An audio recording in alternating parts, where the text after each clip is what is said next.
Baik, Assalamualaikum warahmatullahi wabarakatuh. Uh, Good morning, ladies and gentlemen. Hi students, how are you today? Kita bertemu lagi di mata kuliah Academic Writing and Communication dengan mata subjek Research Concept. Di sini teman-teman belajar di Teknik Industri Universitas Islam Indonesia di semester ganjil 2020-2021. Selamat datang di mata kuliah ini. Saya akan sedikit menjelaskan mengenai bahasan yang kedua, yaitu research concept atau konsep riset. Salah satu bagian dari mata kuliah Academic Writing and Communication yang cukup penting, di mana teman-teman akan memulai membuat sebuah riset yang bagus itu seperti apa. Oke, kita lanjutkan. Nah, untuk pertemuan hari ini, kita akan melanjutkan dengan pertemuan yang kedua, di mana sebelumnya seharusnya pada tanggal 6 Oktober kita melakukan secara sinkronis, tapi kita rubah menjadi asinkronis karena sesuatu hal dan lain hal. Baik, sebelum kita lanjut ke mata pelajaran mengenai initial analysis, sekarang kita belajar tentang research concept terlebih dahulu. Apa saja yang akan kita bahas di sini? Kita harapkan mahasiswa setelah melalui kelas ini bisa memahami tentang definisi dari riset itu sendiri. So we would like to introduce you to the definition of the research. Yang kedua, kita harapkan mahasiswa mampu memahami atau mengetahui tahap-tahapan dari research prosesnya itu sendiri. So you will understand every step of the way of doing the research process. And then we would like to ask you to have the ability to design a research. Jadi kita harapkan teman-teman semua nanti setelah selesai dalam pelajaran ini bisa melakukan ataupun mendesain sebuah riset atau melakukan perancangan sebuah riset. Nah, apa sih definisi dari riset itu sendiri? Berdasarkan banyak pertimbangan dari teman-teman semua yang sudah melakukan polling tentang riset itu apa sih yang perlu kita pahami gitu ya. Bagaimana tentang metode yang ada seperti di layar ini, bagaimana kita bisa menggunakan question, kita bisa mengenerate pertanyaan apa saja yang diperlukan, bagaimana melakukan risetnya itu, bagaimana mencari data, mempublishnya, secara saintifik seperti apa perlu kita pahami. Nah, kalau berdasarkan kamus, ini Merriam-Webster Dictionary itu ya, definition of research is the collecting of information about a particular subject. Jadi bagaimana kita bisa melakukan pengumpulan data ataupun informasi mengenai sebuah subjek yang tertentu. Nah, the systematic investigation into and study of materials, sources, etc. in order to establish facts and reach new conclusion. Jadi ini berdasarkan kamus yang kedua, yaitu tentang Oxford Concise.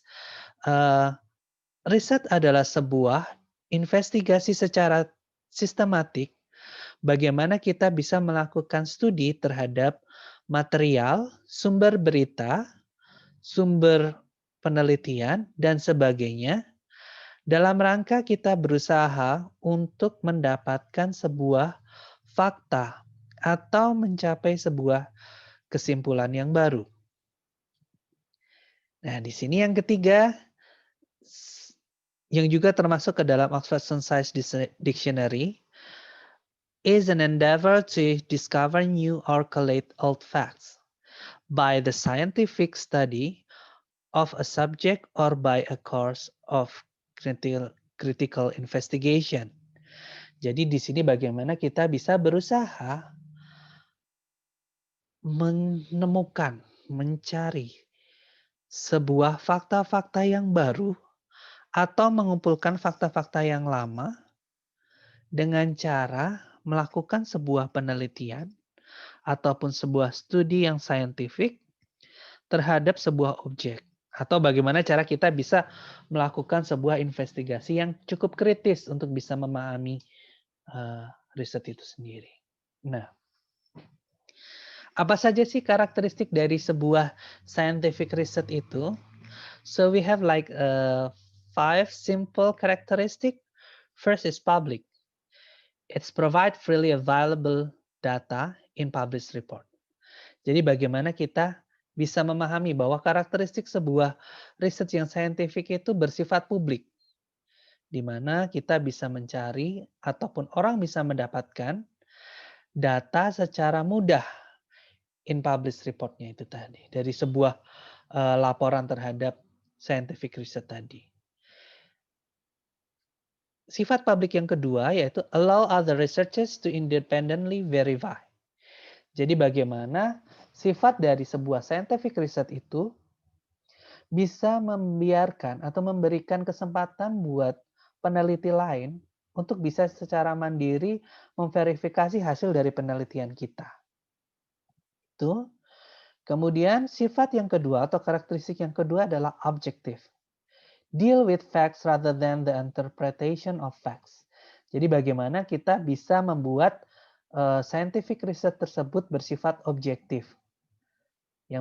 Yang merupakan kita itu bisa menceritakan fakta, bukan hanya menginterpretasikan fakta-fakta tersebut.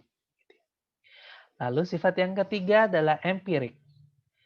Abstract concept, empirical word through various measurement instruments based on facts and can be verified.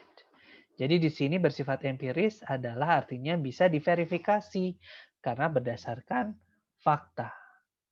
Walaupun menggunakan berbagai macam pengukuran instrumennya itu tadi. Lalu sifat yang keempat adalah systematic and cumulative.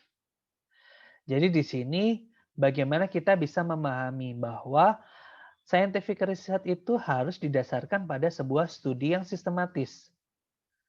Dan kita mulai dengan adanya literatur yang sebelumnya sudah ada. Bagaimana kita bisa melanjutkan penelitian-penelitian yang sudah dilakukan oleh orang-orang sebelumnya. Attempt to include newer information. Jadi bagaimana kita bisa mengupdate tersebut dengan informasi-informasi yang lebih baru. Lalu yang kelima adalah prediktif. Sifatnya, karakteristiknya adalah prediktif. Concern with the relation of present to future. So you can make prediction which may be applicable universally. Jadi bagaimana kita bisa memprediksi ke depannya seperti apa dan apakah itu bisa diterapkan secara universal dengan tempat yang mirip, karakteristik sistem kerja yang mirip, dan sebagainya.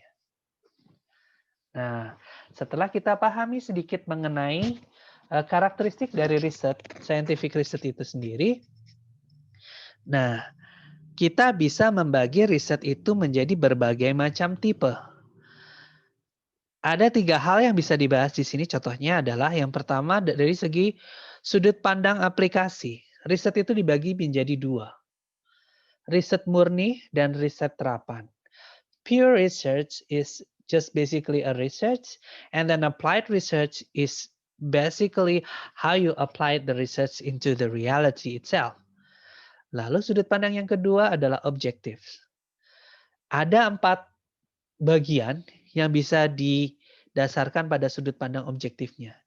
Yang pertama adalah exploratory research, second is descriptive research, third is correlation research, and then the fourth is explanatory research. Selain itu, sudut pandang yang lain adalah bagaimana kita melihat tipe informasi yang dicari atau digunakan. Yang pertama adalah riset yang kita cari berdasarkan kuantitatif data, or we call it quantitative research. Yang kedua adalah riset yang digunakan ataupun mencari sebuah data yang kualitatif, or we call it qualitative research. So, I would like to explain more on this point of view of the research itself. Jadi apa sih bedanya? Kalau kita lihat yang pertama adalah dari sudut pandang aplikasi. Pure versus applied research. What is pure research and what is applied research? Nah, di sini riset murni adalah pekerjaan yang teoritis dan eksperimental. bisa dilakukan di sana. Kemudian yang kedua adalah bagaimana kita bisa mencari sebuah keilmuan baru tanpa mencari long term benefit di sana. Lalu yang ketiga adalah fokus bagaimana kita mengenerate knowledge yang fundamental. Nah, bedanya apa itu dengan applied research? Kita bahas berikutnya. Applied research itu adalah bagaimana kita bisa memecahkan permasalahan secara praktis daripada mencari keilmuannya. Jadi lebih ke sudah terapannya, applied gitu. Bagaimana kita bisa berusaha memecahkan permasalahan yang ada di dunia nyata. Kemudian yang kedua adalah focuses on real world questions and problem and application. Jadi fokusnya bukan berusaha untuk mengenerate knowledge secara fundamental, tetapi lebih secara ke aplikasi di real world. Pertanyaannya sudah ada, permasalahannya sudah ada, dan aplikasinya bisa diterapkan di real world-nya itu tadi. Oke, sudah cukup jelas? Mari kita lanjutkan ke bahasan berikutnya. Nah, kalau kita tilik bahasan berikutnya adalah tentang descriptive research. Apa sih descriptive research itu? Dari segi definisinya bisa kita lihat gitu ya. Descriptive research itu adalah penelitian, salah satu jenis penelitian yang tujuannya untuk menyajikan gambaran lengkap mengenai setting sosial atau dimaksudkan untuk eksplorasi dan klarifikasi mengenai sebuah fenomena. Nah, contohnya apa sih? Agak susah gitu ya melihat fenomena-fenomena ataupun eksplorasi gitu ya. Nah, apa sih yang dapat menenangkan masyarakat di tengah pandemi? Kita cari deskripsinya. Cara penenangan masyarakat. Atau seperti apa? Lalu yang kedua adalah contohnya, apa yang dapat mendorong masyarakat berlaku disiplin? Disiplin dalam hal apa? Bagaimana cara kita mendorong masyarakat? Secara deskriptif apa yang perlu mereka lakukan atau apa yang perlu kita lakukan untuk bisa mendorong masyarakat tersebut. Lalu contoh yang ketiga, apa dampak sosial dari study from home? Nah, kita bisa mengulak-alik tersebut data-data yang ada untuk membuat sebuah riset yang deskriptif. Nah, metodenya apa aja sih yang bisa kita lakukan? Contohnya kita lihat di sini. Ada tentang survei. Jadi kita memberikan pertanyaan atau kita mencari jawaban dari banyak orang secara survei. Lalu yang kedua, dari studi kasus. Bisa kita tilik beberapa orang saja untuk kita bisa lakukan studi kasus secara mendalam gitu ya. Mohon maaf. Untuk selanjutnya adalah bisa juga kita cari di perpustakaan, perbandingan, dan lain-lain. Nah, di sini deskriptif analisis cukup simpel gitu ya. Hanya memberikan gambaran lengkap mengenai sebuah setting sosial atau eksplorasi atau klarifikasi fenomena. Nah, keuntungannya apa kita melakukan deskriptif research? Yang pertama adalah mampu menghasilkan analisis terhadap topik yang sulit atau tidak bisa diukur dengan angka. Yang kedua, mampu melakukan pengamatan dalam kondisi yang tidak dibuat-buat atau apa adanya.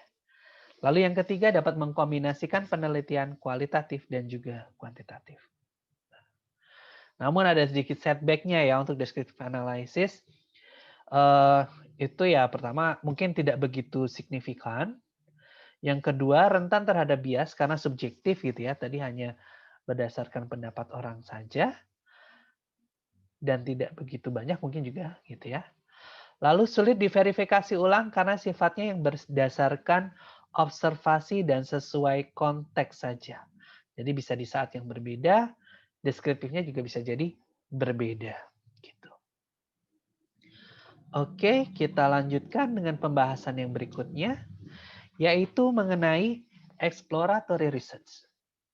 Definisi dari exploratory research adalah salah satu pendekatan penelitian yang digunakan untuk meneliti sesuatu yang menarik perhatian, yang belum diketahui, belum dipahami atau belum dikenali dengan baik. Ini berdasarkan Kotler 2006 itu ya. Nah, ini contohnya adalah menganalisa tentang kebiasaan laki-laki dan perempuan. Mana yang cenderung lebih banyak bertanya berdiskusi di kelas, ayo. Kalau kita lihat kelas-kelas sebelumnya, ya kita bisa cari tahu nantinya dengan exploratory research itu tadi. Ciri-cirinya adalah berusaha menggali topik yang sama sekali baru, ditandai dengan masih sedikitnya tulisan yang dihasilkan mengenai topik ini. Lalu mengajukan pertanyaan what, kreatif, fleksibel, dan terbuka dalam mencari sumber data, aturan dan tahapan penelitian tidak pasti, dan umumnya banyak memakan waktu dan biaya. Ini agak sedikit setback dari exploratory research-nya itu sendiri. Lalu kita lihat sudut pandang yang kedua mengenai datanya itu sendiri, kualitatif versus kuantitatif riset. Apa sih kualitatif itu, apa sih kuantitatif? Kalau kita tilik di sini adalah kualitatif itu berdasarkan biasanya deskriptif. Jadi numbers not the primary focus dan interpretive. Atau ya kadang kita melakukan ethnographic. Di mana kita menyelami langsung ke area yang kita dalami di sana secara kualitatif gitu. Nah, kalau kita tilik di sini ya, bedanya di kualitatif dan kuantitatif itu ada dua huruf, L dan N yang cukup bermakna di sini gitu ya. Kualitatif, deskriptif. Kuantitatif is for N, is for numbers. Dan biasanya kalau kuantitatif itu adalah secara statistical and quantifiable. Nah, apa sih kualitatif, aspek, dan kuantitatif itu perbedaannya di mana antara kualitatif dan kuantitatif dari sisi aspek-aspek tertentu? Dari aspek desain penelitian, kalau kualitatif itu umum, fleksibel, dinamis, dapat berkembang selama proses penelitian. Sementara berbeda dengan kuantitatif, karena kuantitatif itu jauh lebih khusus, terperinci, dan statis. Harus sudah direncanakan sebelumnya, susah untuk dirubah. Nah, kalau dari segi analisis data, kualitatif itu biasanya bisa dilakukan sepanjang penelitian. Sementara kalau kuantitatif itu dilakukan di akhir penelitian. Nah, berikutnya untuk subjek penelitian biasanya kalau kualitatif tidak begitu banyak, itu cukup narasumber-narasumber saja. Sementara kuantitatif bisa jumlahnya cukup banyak sebagai respondennya. Lalu dari segi jenis data, kuantitatif itu hanya berupa numerik, statistik, dan sebagainya, sementara kualitatif bisa cukup luas, berupa deskriptif dan eksploratif. Nah, itu diturunkan pula pada representasi datanya. Kalau kualitatif, representasi datanya berupa deskriptif, sementara kalau kuantitatif lebih banyak ke perhitungan matematis. Tadi karena pakai statistical itu tadi ya. Nah, gimana cara pengumpulan datanya? Nah, di sini kita lihat ya, kalau secara kualitatif itu satu objek bisa digali dengan sangat mendalam. Sementara kalau kuantitatif, more data is better. Jadi kita memperbanyak data, memperluas data berupa tes-tes ataupun kuesionernya itu sendiri. Oke, sampai sekarang teman-teman sudah bisa memahami bedanya kualitatif dan kuantitatif itu apa sih? Sudah ya? Oke, kita bisa lanjutkan dari tahap-tahapan riset itu sendiri. Nah, tahapan riset itu bisa kita lihat dari 6 tahapan yang bisa kita perjelas gitu ya. The first one is define research problem. Second one is review of the literature. The third one, prepare research design. The fourth one, we going to the data collection. And after that, we go to data analysis and then concluded with interpretation and report writing. Nah, define research problem. Bagaimana cara kita mendefinisikan permasalahan research itu apa? Rumusan masalahnya gimana sih gitu ya? Caranya nyari seperti apa? Kita buat itu dari general ke spesifik. Nah, gimana caranya? Kita bisa cari dari pertama, experience. Personal experience atau experience kita pada saat di publik gitu ya. Atau bisa juga dari curiosity of something. Jadi bagaimana kita penasaran nih, sesuatu hal ini perlu jawaban apa? Yang ketiga, by solving a problem.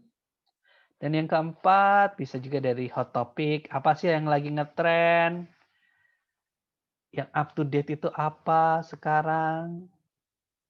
Atau bisa juga kita cari dari gap-gap yang ada dari riset sebelumnya, riset-riset sebelumnya, atau theoretical literatur. Nah, yang paling gampang, yang terakhir, dari everyday life. Sense kita di setiap hari kehidupan, bagaimana kita bisa memahami ada masalah atau enggak.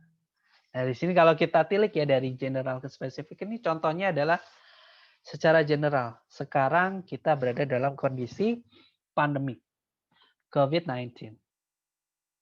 Lalu ada apa sih? Kayaknya sih masyarakat masih rendah gitu ya kesadarannya untuk menjaga jarak ataupun melakukan physical distancing di tempat umum. Nah, kita pengen tahu nih untuk mengidentifikasi faktor penyebab rendahnya kesadaran masyarakat untuk menjaga jarak itu karena apa? Apakah kurangnya pengawasan, kurangnya sanksi, atau kurangnya penyebaran informasi yang bisa menyebabkan rendahnya kesadaran masyarakat untuk menjaga jarak? Kita tilik nih, oh COVID-19 itu ternyata sebagai topiknya. Rendahnya kesadaran masyarakat untuk menjaga jarak di tempat umum sebagai research problemnya. Nah, purpose statement-nya kita pengen mengidentifikasi faktornya apa sih yang menyebabkan rendahnya kesadaran masyarakat. Lalu research question-nya adalah apakah kurangnya pengawasan dan sanksi menyebabkan rendahnya kesadaran masyarakat untuk menjaga jarak. Nah, sudah nih, udah kita lakukan tadi ya definisi research problemnya seperti apa, lalu kita coba mencari data terlebih dahulu, mencoba mencari literatur-literatur yang sudah pernah membahas tentang ini. Kita review literaturnya. Gain a good knowledge in the field. Fakta-faktanya. Orang-orang yang sudah pernah meneliti ini sebelumnya. Jadi kita cari bahan-bahan ilmu sebelum sebanyak-banyaknya. Lalu yang kedua, proposed research is essential. Jadi bagaimana kita bisa memahami bagian pentingnya yaitu proposed research-nya. Lalu yang ketiga, methodologies familiar to the field. Jadi apa sih metode-metode yang cukup familiar untuk bisa digunakan di bidang itu. Lalu bagaimana cara kita membantu untuk memfokuskan untuk menghadapi permasalahan ini. Nah, review of literatur ini juga banyak tahapannya. Mulai dari identify research problemnya, review discipline styles-nya, cari literaturnya, kemudian diatur referensi-referensinya itu tadi, kemudian critically analyze and evaluate. Baru kita lakukan parafrase. Jadi kita buat semua yang sudah kita kritisi, analisis dan evaluasi tadi, kita parafrasekan menjadi bahasa kita. Apa sih yang kita dapat dari literatur-literatur sebelumnya itu tadi? Tahapan yang ketiga adalah prepare research design. The design describes what you are going to do in technical terms. Provide information such as sample selection and size, data collection method, and procedures. Jadi kita bisa gunakan salah satu hints-nya itu 5W 1H. When, where, who, what, why, how. Jadi kita buat sebuah riset desainnya itu seperti apa. Kayaknya lebih gampang saya jelaskan dengan menggunakan contoh nih ya. Contohnya ini yang sudah pernah dilakukan adalah Student Satisfaction Survey for Department of Industrial Engineering. Ini kita mengukur kepuasan dari mahasiswa terhadap prodi teknik industri. What-nya adalah Student Satisfaction Survey for the Department of Industrial Engineering. Why? As an institution that provides services for education, it is important for IEUII to pay attention to customer satisfaction related to the services that have been given, especially for students. As a private university, UII has many competitors, and with having a good satisfactory level, it can assist IEUII to win the competition. Of course, the number of complaints should be minimized and a satisfaction survey must be done to improve customer satisfaction. Who will be involved in this research? The subject of this study is IEUII students. This is 100 students size, all grades. Yeah, normally it's around 18 to 22 years old, male and female. Where it will be conducted? It in the Department of Industrial Engineering UII. When? The survey will be conducted start December 5th, 2020. How? The criteria will consist of minimal 10 indicators. All criteria will be summarized in closed open questionnaire. The questionnaire will be spread by online through social media account, and we will use the analysis by getting the figure about the student satisfaction. Statistical descriptive will be assigned. By this method, it will be resulted some categories of student. Percentage of satisfied student and percentage of unsatisfied student, and also the quality factors that should be improved by the department, etc. So this is the example of the academic writing and communications research outline that will be your case later on. This one is the previous study that we conducted. You can put the objective here, the method, criteria, and analysis, team, and also respondent, and also the schedule.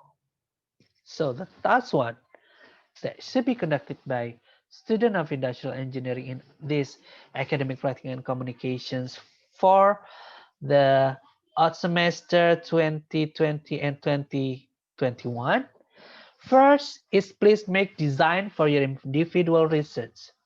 Second one, follow the example 5W plus 1H. Write it in a HVS A4 times New Roman space 1.5. Write it in English. The durations will be around 1 week, and you can submit it in PDF to Google Classroom. So, without further ado, the next